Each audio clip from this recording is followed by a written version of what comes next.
Viewers, আজকের ইফতার পোলায়ের চাল পোলাও, গরুর বট, সাথে ডাল, মুসুর ডাল, খেজুর, কলা,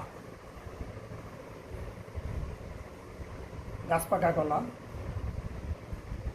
শরবত,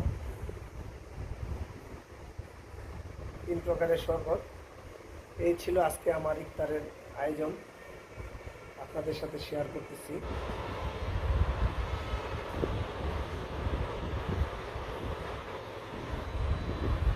কিসমতে যা আছে, আল্লাহ ভাগ্যে যা রাখছে তাই দিয়ে ইফতার।